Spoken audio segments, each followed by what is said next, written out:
لو قطعوا أرجلنا واليدين فيك زحفا سيدي يا حسين. I will come crawling to you, Hussein. I will come crawling to you, Hussein. They can cut my arms and my legs. They can take everything that I have. I will come crawling to you, Hussein. I will come crawling to you, Hussein. أعوذ بالله السميع العليم من الشيطان اللعين الرجيم. بسم الله الرحمن الرحيم. الحمد لله الذي هدانا لهذا وما كنا لنهتدي لولا أن هدانا الله. والحمد لله الذي جعلني من أمتي سيد المرسلين خاتم النبيين طه وياسين أحمد محمود أبو القاسم محمد. ومن المحبين عترة الطاهرين لعنة الدائمين من الآن إلى يوم الدين على أعدائهم. أما بعد، قال الله سبحانه وتعالى في كتابه المجيد وفرقانه الحميد وقوله الحق. بسم الله الرحمن الرحيم. وتعاونوا على البر والتقوى ولا تعاونوا على الإثم والعدوان واتقوا الله إن الله شديد العقاب. صلوات. One thing that energizes a speaker is a good response of the rahmah of Allah subhanahu wa ta'ala when we recite the salawat. So let's try again. Ahsan, jazakallah. Before I delve into the subject, I'm humbled indeed by the august company that I am speaking in front of. Many of you have known me for a very long time, and we have evolved together as part of this community. So when I stand here, I don't stand here with a pedagogical stance.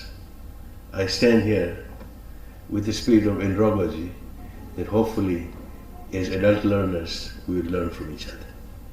That indeed is the aspiration. The appellations, as Chacha was just mentioning just now, whether one should be called a sheikh or a pandit, is neither here nor there. The question is that we are all learners and all wayfarers in a path. Each one of us has his or her own journey towards spirituality and towards finding oneself. And no one person can tell the other how to find that.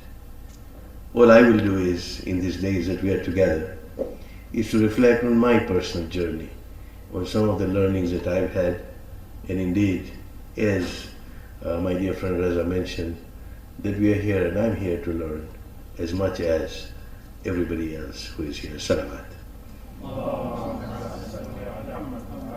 So the ayah that I began with talks about supporting each other in terms of goodness, righteousness, bir, and piety, taqwa.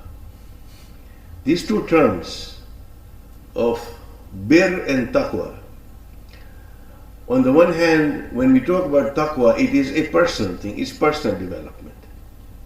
And when the ayah talks about bir, the concept of bir, which is the paucity of English language doesn't permit you to give you a full understanding of the concept of bir or taqwa for that matter. Like when we say taqwa, it said taqwa is fear of God. It's far from it. It is far from it that taqwa is fear of God. He's not up there sitting with a huge big stick, he's going to beat you up. That is not taqwa. Taqwa is truly, as Ustad Shaykh Mutahari explains, that taqwa is immunity from sin, immunity from transgression. To say that I am so cognizant of my Maker, of my Creator, that I do not dare disobey Him. That is the meaning of taqwa.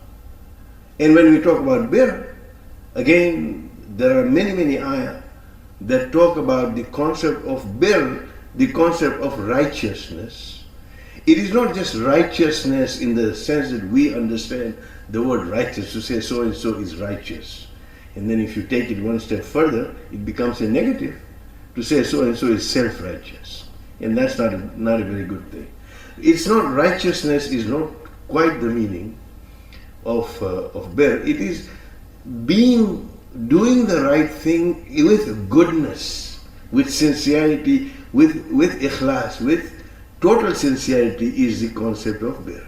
So here this ayah talks about the two concepts of taqwa and of bir. One is personal, one is societal. Because bir is not only to oneself, taqwa is truly between one and one's maker, one's creator. That is taqwa. But bir is what one may call hukukul ibad, the rights of the creatures of Allah upon us. And therefore to do good in society.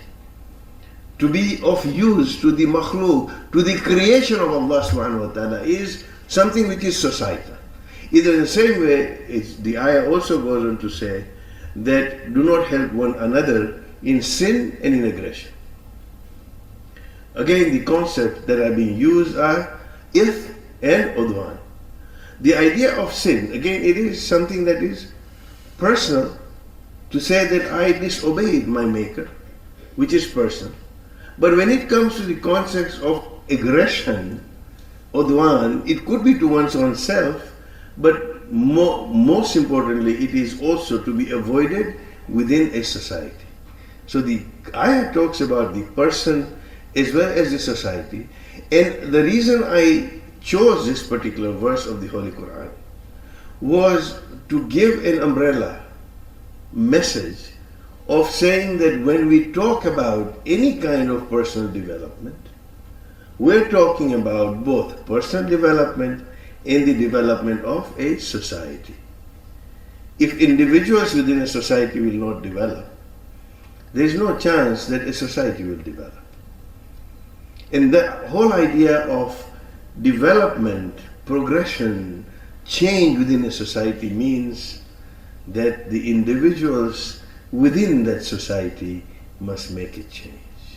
You know, there are three kinds of bonds in a society. There is a wishbone who will wish and say, I hope something happens. I wish the community did X, Y, Z. And there's the jawbone, people like me who will come on the podium and keep talking, which is a jawbone.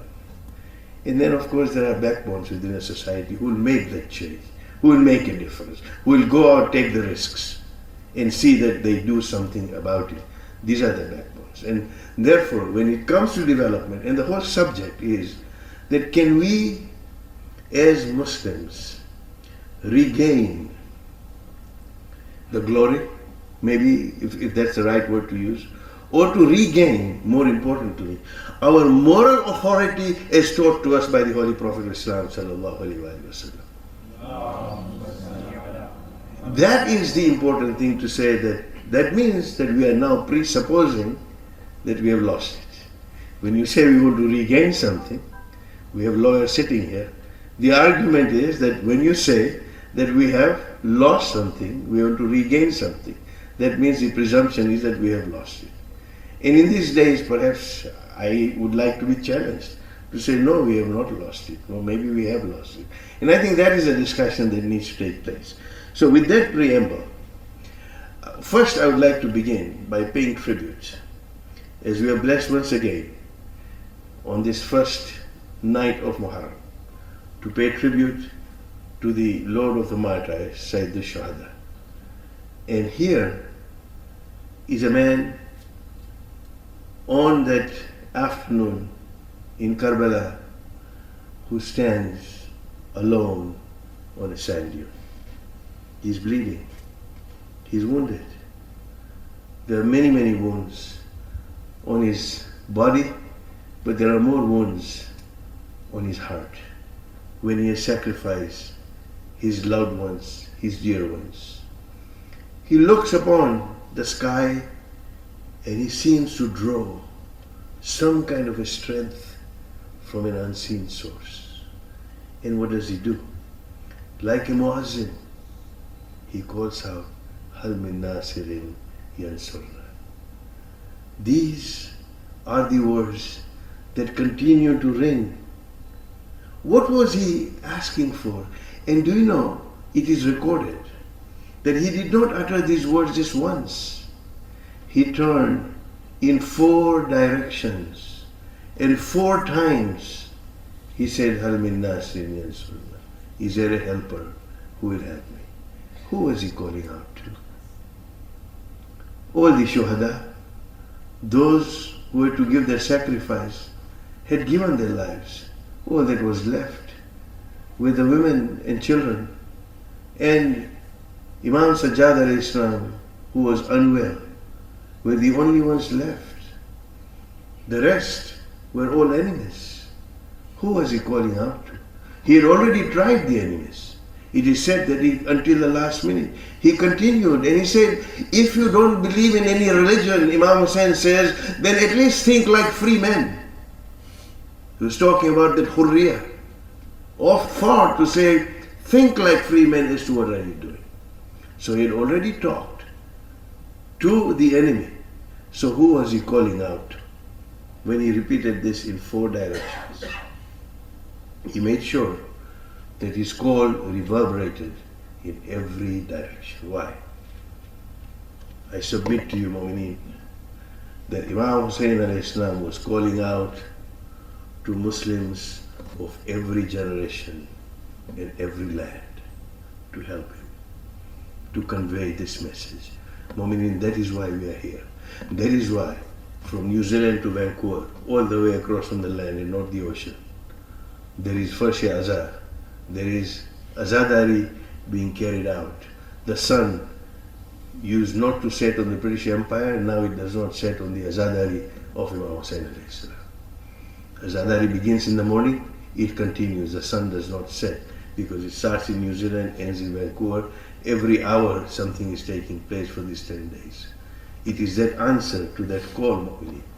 So, 1st of Moharram 1435, it is for us, as we gather here, a time of renewal, of birth, of new beginnings.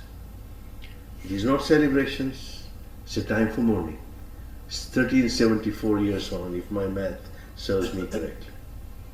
We continue. It's reflection, it's introspection. It is indeed we gather here with a sincere intention of setting right that which may have gone astray within ourselves and within the society. Because truly, this is something that's worth bearing in mind. My last Muharram and this Muharram, 1st of Muharram 1434, 1st of Muharram 1435. Was there any change in me as a human being? Did I do something better? Did I do something for another human being? If there was a change, then truly I have paid that tribute to Sayyid al-Shuhada. If not, then all I have done is come here ritualistically, set through and mourn Imam Hussain alayhi salam. It is for Allah to accept my azah and my crying upon Hussain. But what benefit has this society today has had from my mourning if I did not do anything to make a difference to myself and to other human beings? So that truly is the tribute. Imam leaves Medina on the 28th of Rajab, 60 Hijrah, and these are his words: وَإِنَّمَا خَرَجْتُ لِطَلَبِ الْإِصْلَاحِ فِي أُمَّةِ جَدِّ. That I have not gone out but for the Islah, for the improvement of the Ummah of my grandfather. And therefore, Imam's mission was not to fight Yazid, to get a throne. His mission was to rekindle the Islamic conscience, which was nearing extinction by the conduct of the rulers of the time and the people of the time. Because they also joined, it was not just the rulers. So, this particular azah and Imam's sacrifice was not just for us to weep and mourn. Mu'mineen, if I move you from a comfort zone, I apologize. But we have to be realistic, and we have to make sure that our time here, our time on this, in this life, as we pay tribute to Sayyid al-Shuhada, has value, because these tears must have value. If these tears are valueless, then on the day of judgment we will be asked by the Lady of Light, Bibi Fatima Zahra, Salamullahi alayha, that you cried upon my son, but what did you do? What did you do to live the principle for which my son died? These are the questions. And I can do no better here. Mu'mineen, that quote, Ustad Shaheed Mutahari, when he says, if a tear that we shed for him should signify a harmony, look at the beautiful words that he uses. He said, this tear, if it were to signify a harmony between our souls and his spirit, it's a matter of soaring with the spirit of Sayyid al-Shuhada as we have that tear dropping down. It just has to be one tear, a tear of spirituality, a tear of taqwa, a tear where you say, our souls and his spirit, which represents a brief flight that our spirit makes with the spirit of Hussein ibn Ali. If we can take our spirit to that level through that tear, then Ayatollah Mutahari says that tear truly has a value. And then he talks about these tears being a prescription for reform. He says it's a long submission by Ayatollah Mutahari. I'm just taking a few points in the interest of time. To say a little glow of his valor, a particle of his free nature, a particle of his faith, a particle of his piety, a small spark of Tauhid that was taught to us by Imam Hussein alayhi salam, then he says, such a tear has infinite value. I mean, these are inspiring words as we begin, as we pay tribute to Sayyid al-Shuhada, to say what value of our tears when we come together to mourn Imam Hussein alayhi salam. Salawat. What have we done as a society? I'm talking about myself, I'm not talking about the august audience here. What have we done? Again, to use the words of Shaykh Ustad Mutahari, he says that we seem to think that Imam Hussein founded an insurance company to guarantee the security of sinners. These are his words, and the book is called Distortions and Misrepresentations of Karbala. It is available on islam.org. It's also available in print form. I invite you to read the entire book, and you will find as to how commercialized the concept of azah has become, which prompted a famous Urdu poet to recite this couplet. This was Josh Madyavadi, when he said, he's written a whole thing on Zakir's kitab, in which 2 lines are enough to jar you, to say, ilme akhlaq ko zehre zabar karta hai tu, ilme akhlaq ko zehre zabar karta hai tu, khoon ahle bayt mein lukme ko jo tar karta hai tu. That you preach something that is totally unknown in terms of the akhlaq as taught to us by those. It is as if by taking money, you are actually dipping your lukma, your morsel, into the blood of Hussein and eating it. Because this is sometimes what we get from our pulpits, to say that this is an insurance against sin. If you only make your face, you don't even have to cry. You just have to make your face frown and you'll go to Jannah. So, Shaykh Ustad Mutahari says that it is as if Imam Hussain alayhi salam founded an insurance company to guarantee the security of sinners. He insured us against the consequences of sin in return for our tears. That's a value that we sometimes tend to put. And that all we have to do is to shed tears for him. In return, he guarantees immunity to the sinners. Ashura, misrepresentations and distortions. I invite you, Mu'mineen, if you haven't read it, to read this great book, to tell us as to what is the value of those tears that we shed. So, to bring us back to the present, should we be resting on our laurels, that we're happy that we had a glorious history? If we desire to remain on the right path, then friends, we need to do some thinking around that. And that is the Dawat al-Fikr, as they call it in Urdu. It is an invitation to reflect, to ponder, that we need to do together in these sessions, inshallah. And we'll be looking at different facets in terms of how do we do some thinking around it. What is the relevance of Karbala in shaping our future? Where do we go from here? So right now, let us assume, and during question and answers, maybe I can be challenged on this. So we seem to have lost that past glory. What do we have to show for ourselves?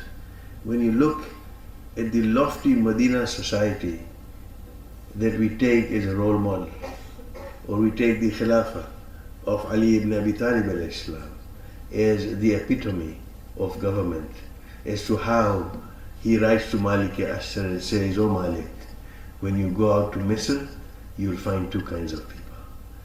You'll find your brethren in faith, people who have the same faith as you, and you will find your equals in creation. Treat with both of them with equal justice." This is our legacy. This is our glory. And we will talk about the Medina Constitution later on. So what have we got to show for ourselves over the years? The Taliban, failed states. Every Muslim state that you look at, almost everyone, is a failed state in terms of statehood. Killings. The name Islam, unfortunately, has become synonymous with terrorism. Do you know that the OIC countries, which have 50 members as part of the Organization of Islamic Conference, between them have 500 universities. United States alone has 6,000. India has over 4,000 institutes of higher learning. And all the OIC, the Muslim countries combined, have 500 universities. These are not old figures, these are recent figures. The level of literacy in the Muslim lands is dismal. It is absolutely dismal in terms of illiteracy that prevails in the Muslim lands. How many Nobel Peace Prizes have we won as Muslims? You know, the biggest irony is, when I was looking at it, doing some research, there is one. His name is Dr. Abdul Salam. The irony is that he is a son of an Ahmadiyya who is not even considered a Muslim. This is the paucity of thought within our fold. Where do we find those champions of universal values? Is there a Muslim leader that we can truly quote from a world perspective, who stands shoulder to shoulder with Dalai Lama? Is there a statesman that we can call our own, who stands the same height as Nelson Mandela or many others? So what happened to this moral might and the moral superiority and the moral exceptionalism that we thought we were as Muslims? I'm afraid I paint a bleak picture, but I would rather that we had a reality check. We had a reality check ourselves so that we can begin that journey in our own small way. We cannot change the entire world, but if we can raise a generation that is going to think about this and not be steeped into rituals that we are so used to, and then we feel that we are the chosen people having a straight line to go to heaven. And that's exactly what is being preached to us from some of our pulpits, to slumber us into this saying, cry upon Hussein and you go to Jannah. This needs to change, mu'mineen. And when I submit to you, if I am moving people from that comfort zone, then I apologize. So what is our response being as Muslims? More mosques. You know, number of Muslim organizations grow. We're like amoebas. Every time there's a difference between two groups, we have two organizations.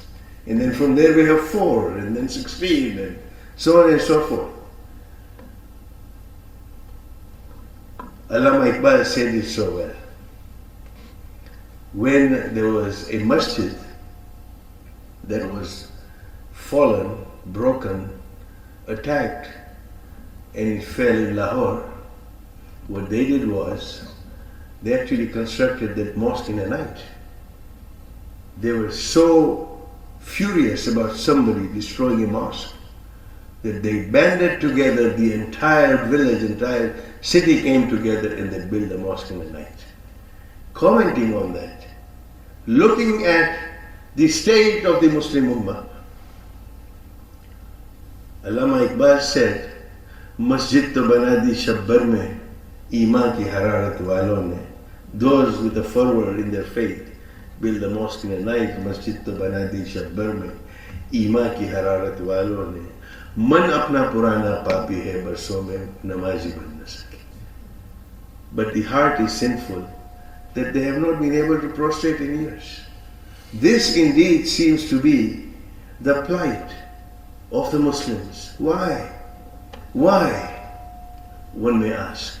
When we have the best of teachings, when we have the Holy Quran that has the values, it's a divine word. In talking about that divine word, I'd like to make it very, very clear from this podium that the word of Allah is divine, there is no question about it. But when that word of divine goes through the human mind, and that word comes out from the human mouth, except for the Masumin, is challengeable. Understand this.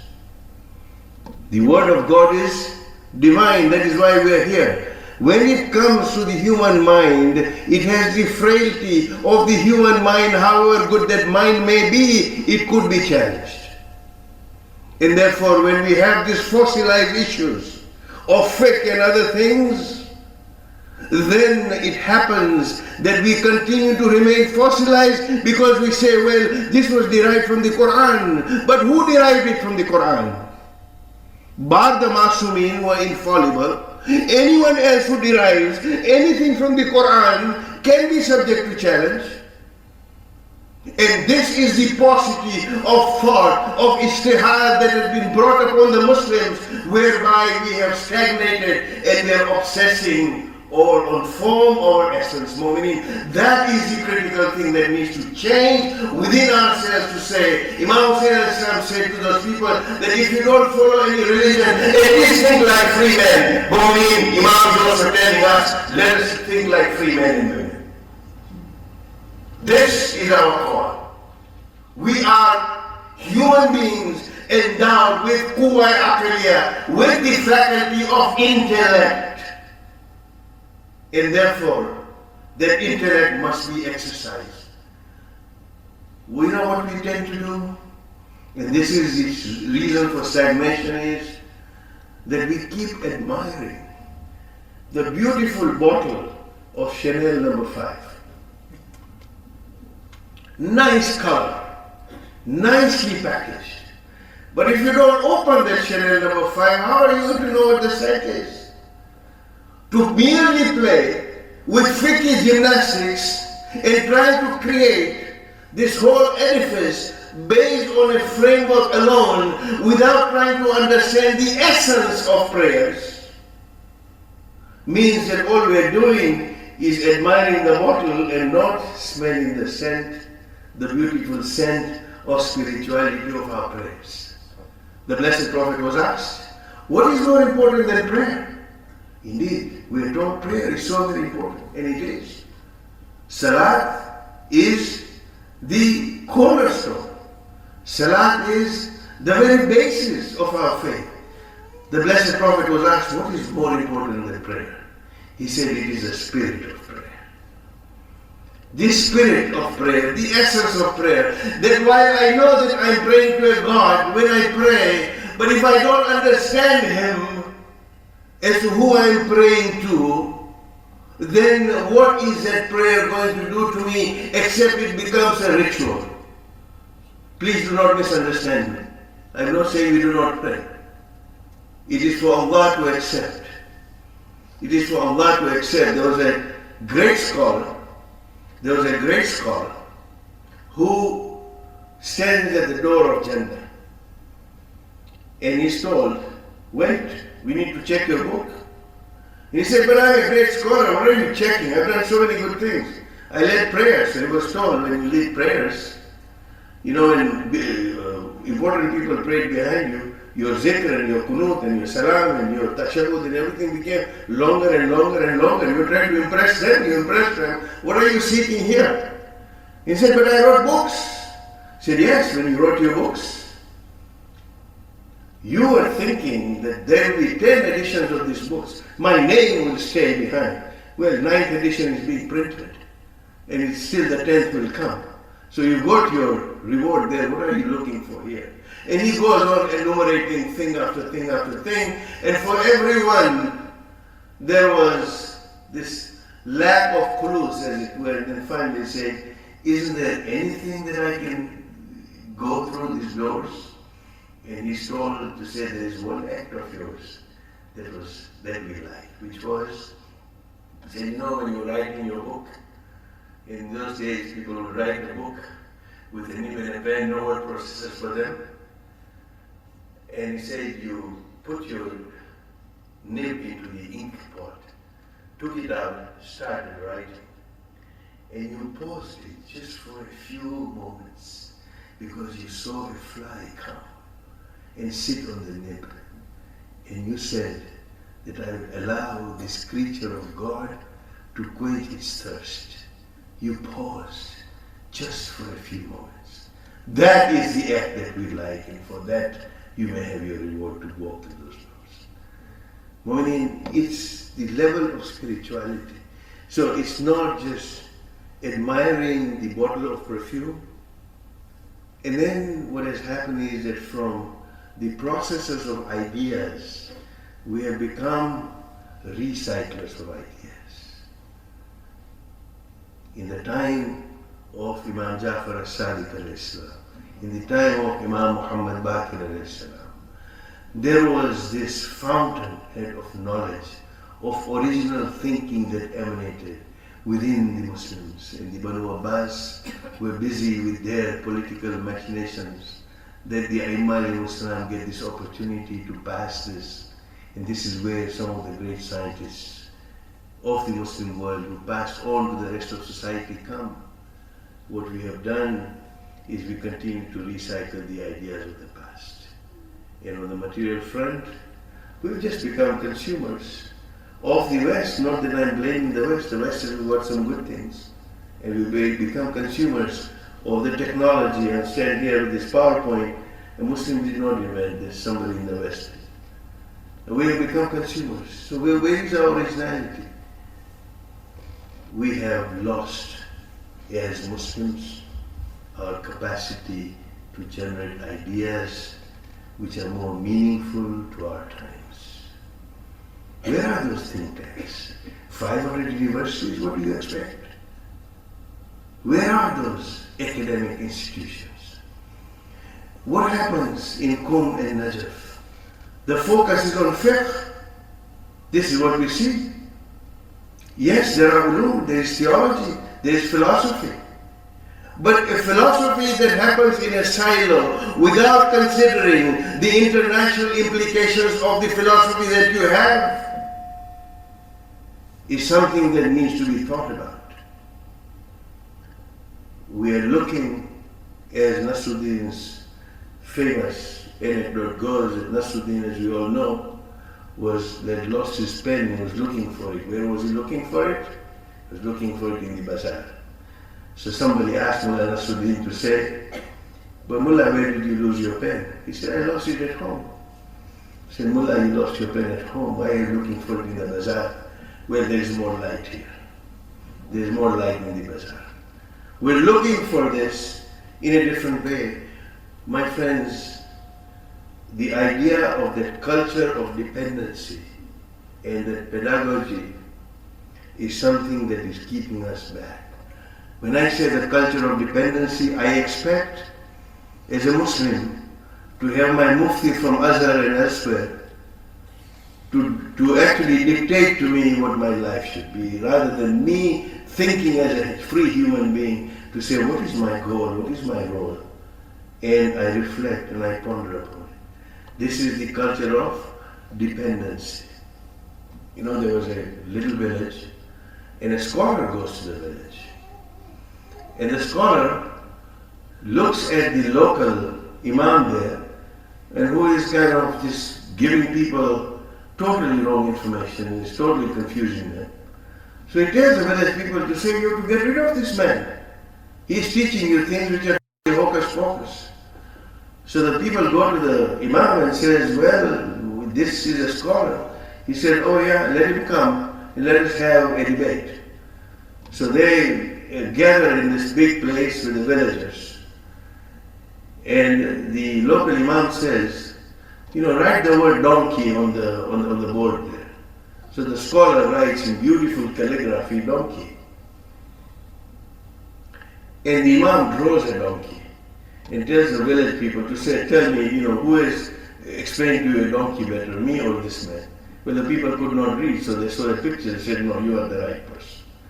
The culture of dependency that is being put upon us, Mu'mineen, to say that we will think for you, we will give you the prescriptions, you just have to follow and obey, is something that is stagnating us, Mu'mineen, and this alienation from the creative process of idea generation has stripped us of our vitality and our brilliance. And that has left an ummah that is embittered, that is insecure, and that sometimes happens to be clueless. This is Mu'mineen, our Lord. So what needs to be done? I need to move through because I have a long way to go. What needs to be done? The idea is to encourage freedom of thought, to create an environment, to create institutions where we can have that debate. We can have those thoughts, we can have those scholars who will sit and think through the creativity and the intellectual self-determination. And that is the only way that we can, as Muslims, fulfill our mandate of universal moral leadership that we seem to have lost. Allah subhanahu wa ta'ala says in the Holy Quran, Bismillahir Rahmanir Rahim, وَكَذَلِكَ جَعَلْنَاكُمْ أُمَّةً وَسَطًا لِتَكُونُوا شُهَدَاءَ عَلَى النَّاسِ. That we have created you. We have created a nation most balanced, so that you may be an example upon mankind. Are we an example upon mankind? That means that the balance of Ummat Wasata, a nation most balanced, seems to have gone away.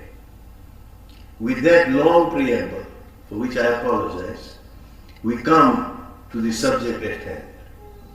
Can the Muslim Ummah reclaim its rightful place as a civilizing force? Inshallah, that will be the series that we will try and present here. The first one is a brief review of the Medina society and the evolution of the Islamic civilization. And the rest of the topics are all there. We have 10 topics which are centered around the idea of saying what can we as individuals do? What can we as a society do to bring back this lofty ideal of being an ummah wasata, a nation most balanced, so that we can be an example upon mankind?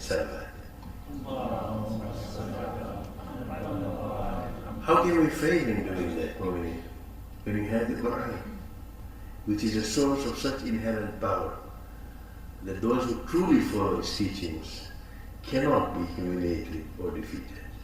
The question is, how are we going to be able to do that? Well, I take refuge in the Holy Quran and look at the example of the Blessed Prophet, وَمَا أَرْسَلْنَاكَ إِلَّا رَحْمَةً لِلْعَالَمِينَ, that we have not sent you but as a mercy for all creation. And this is where we need to go back to the basics. The prevailing environment in Makkah at the time of the Prophet, that there was no moral code, ignorance was a symbol of pride, slavery was commonly practiced, the weak had no rights or human dignity, young girls were buried alive, warfare and bloodshed was a hobby, idolatry was present everywhere. The reality is not much different today when you look at the period of Jahiliyyah. And I'd like to share an example with you in terms of the reality. And this is a parable. And I crave your attention on this. The parable of the cold within. The story goes that there were 6 humans who were trapped in the damp and bitter cold, and each possessed 1 log of wood that they could add to the fire. And that's the story. So the first woman, their dying fire was in need of logs, but the first woman who was there held back. For on the faces around the fire, she noticed there was 1 black man, so I'm not going to put my log in because there's a black man there. Racism. And the next man looks across and he couldn't find anybody from his Jamaat or his church or his place, and said, well, these are not my people, so I'm going to stick to my log and not give it away. Religious bigotry. And then there was a poor man, the third one, who sat there in his tattered clothes, but he would not. He said, why should I give my log to warm this idle and rich? Inferiority complex. And the rich man, who was also part of that, said, all this wealth that I had, why should I not keep what I have? Why should I give it to the lazy and the shiftless poor? The superiority complex. And the black man spoke revenge to say, well, if they're going to discriminate, why should I give my log? Victim mentality. And the last man said, I don't do anything. What's in it for me? If I give this log, what am I going to get back? Perhaps a trader Khoja mentality, I don't know. What am I going to get back? So he played the game and he would not part with it. Selfishness. So the logs did not go into the fire did not continue, and they died. But they did not die from the cold without, they actually died from the cold within. These are the values that the Blessed Prophet was fighting. These are the values of the world at large that we are looking at. The consequences of prejudices, intolerance, and so on and so forth. This is a society that we live in, is a society of lessness.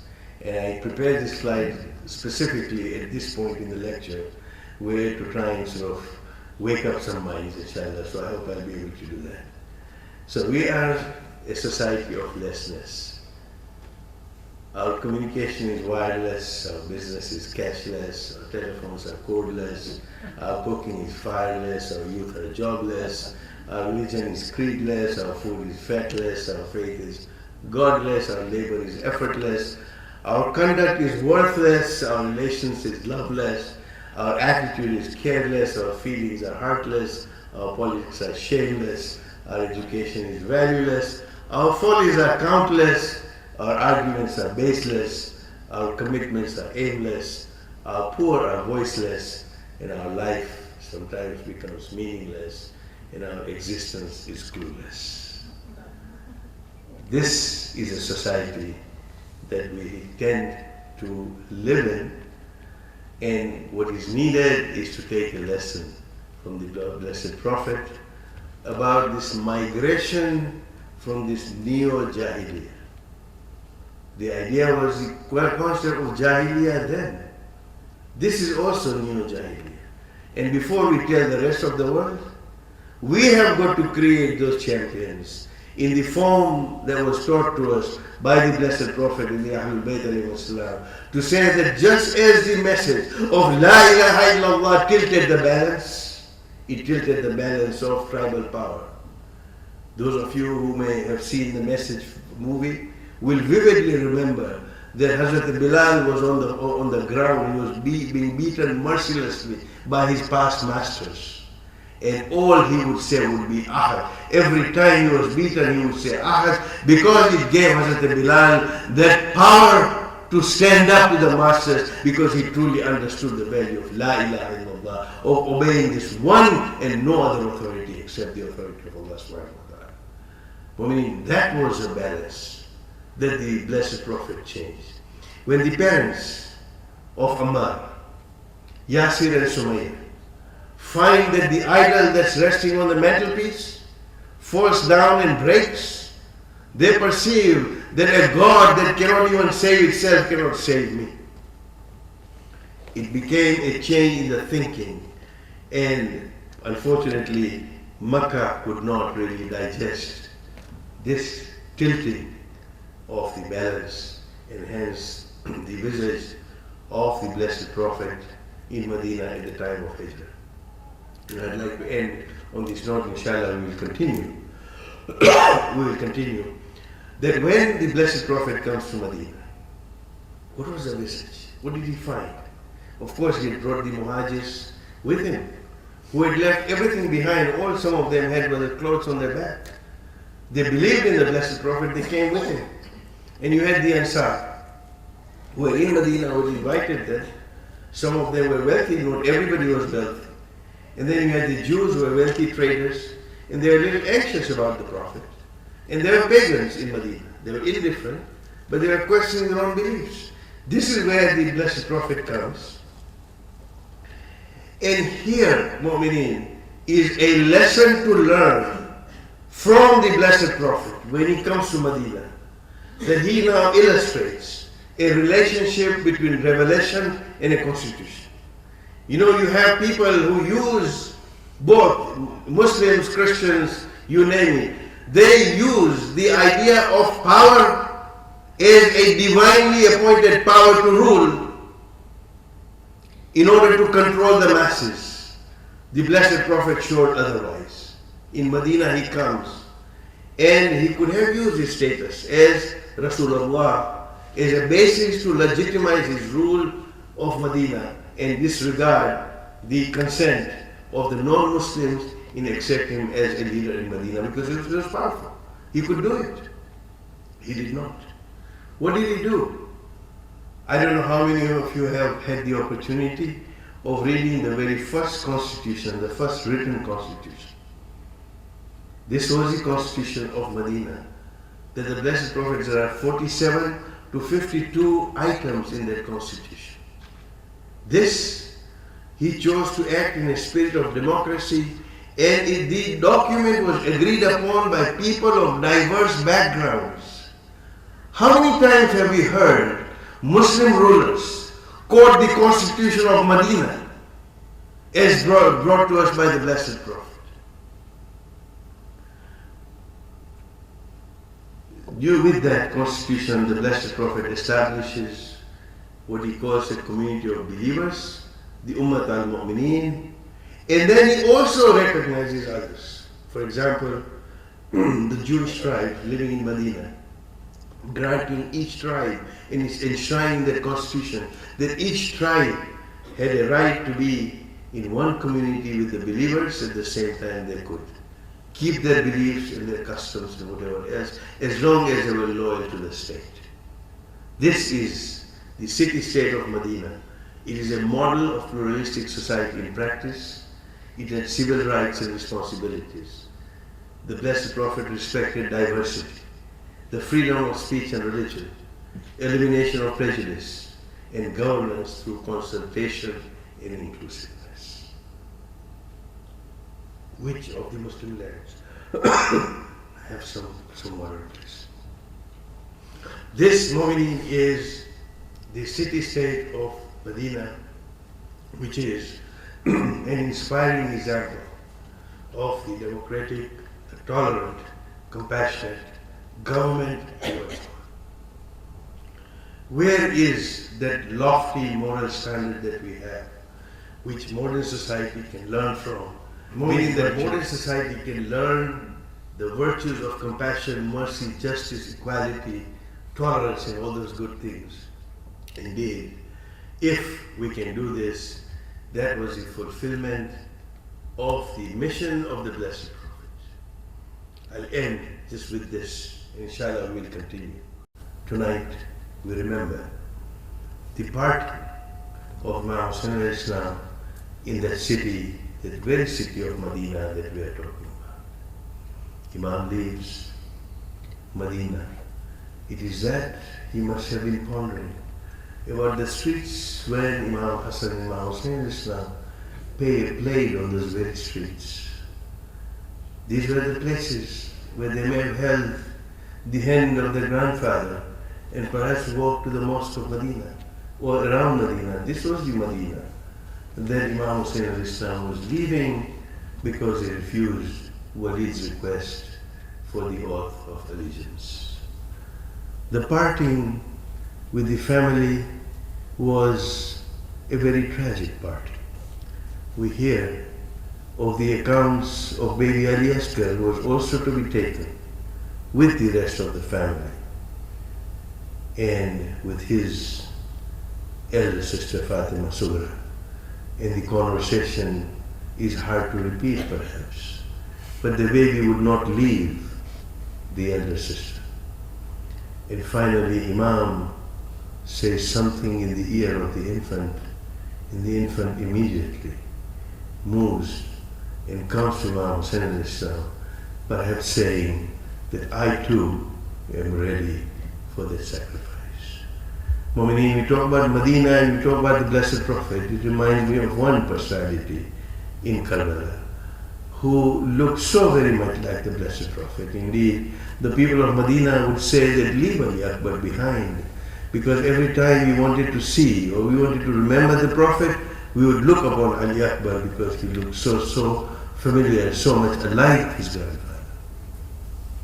Mu'mineen, when Hazrat Ali Akbar was ready and he was asked by Imam Hasnain al-Islam to go towards the Maqtal, to go towards the battlefield, Ali Akbar rides his horse. It is Imam who saddles him. And then as Ali Akbar was walking towards the Maqtal, what does he see? What does he find? He hears some footsteps.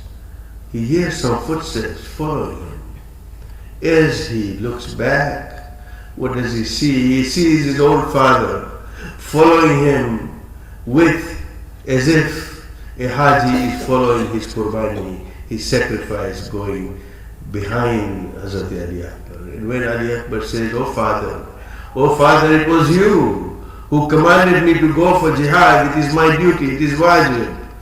Imam says, I wish, my son, that you had the heart of a father in your chest. La'natullahi ala qawmi dhalimeen. Inna lillahi wa inna ilayhi raji'un.